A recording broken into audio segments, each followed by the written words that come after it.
These are definitely some of the most challenging fight sequences I've ever done. This one was way above any of the others. Guys really get hit, and they get hit hard. My dream to come to work and get my butt handed to me. I really like to mix it up with these cats. This is the biggest by far.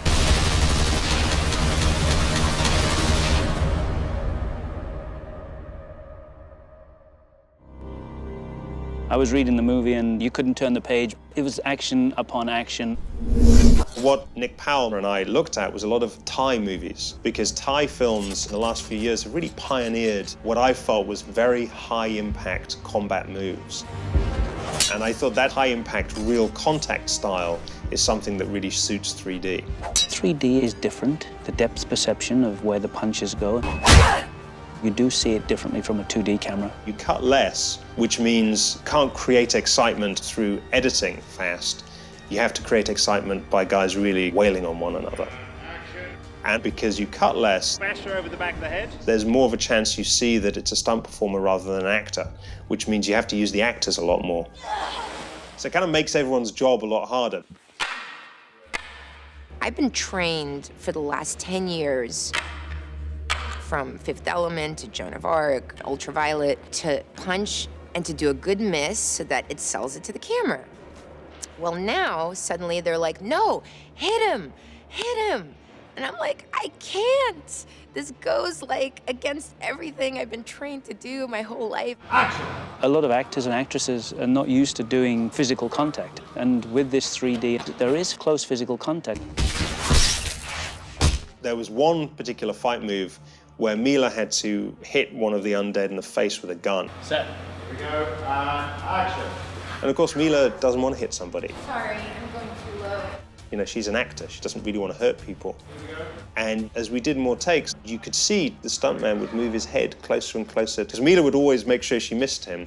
And when we really went for it on what he knew was the really important take, he just edged his face forward, got clonked over the face with the gun. Milla broke down, she looked completely horrified, and the stuntman is going, ah, because he knew we kind of got the shot. There's one shot in the movie where a vehicle crashes through a flaming debris field and comes straight to the camera in a close-up. And I had just assumed that that was going to be a digital effect and was ready to do a CG takeover and a match move. We'll put one bike in behind you and one bike going around it. And Nick said, no, I'm just going to do that practically, and I was there when they shot it.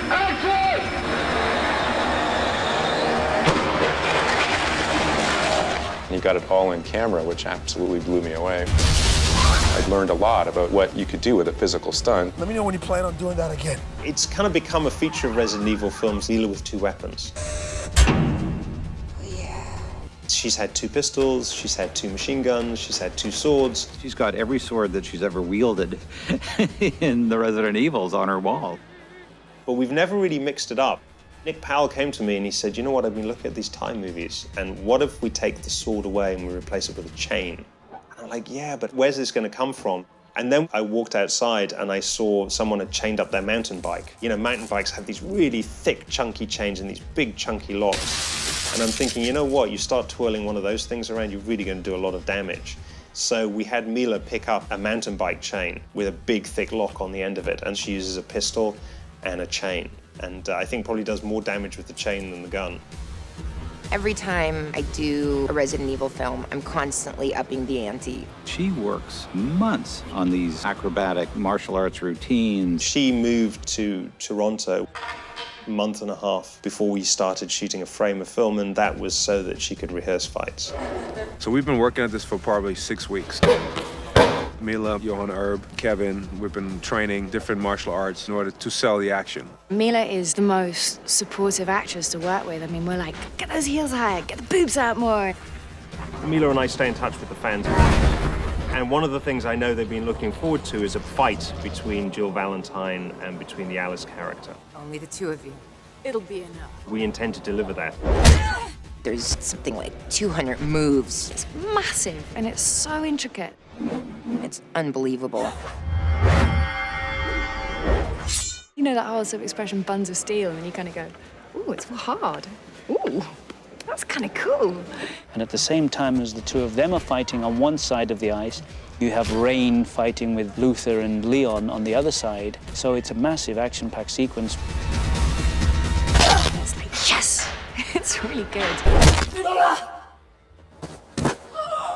What sells it for people is a sense of reality. Especially now with 3D, we are actually hitting each other. We've hit the right mixture on this movie, I think. It's realistic, but it's also a little hyper-realistic in its style and sensibilities. You can't kill me. I don't need to. And we're selling it.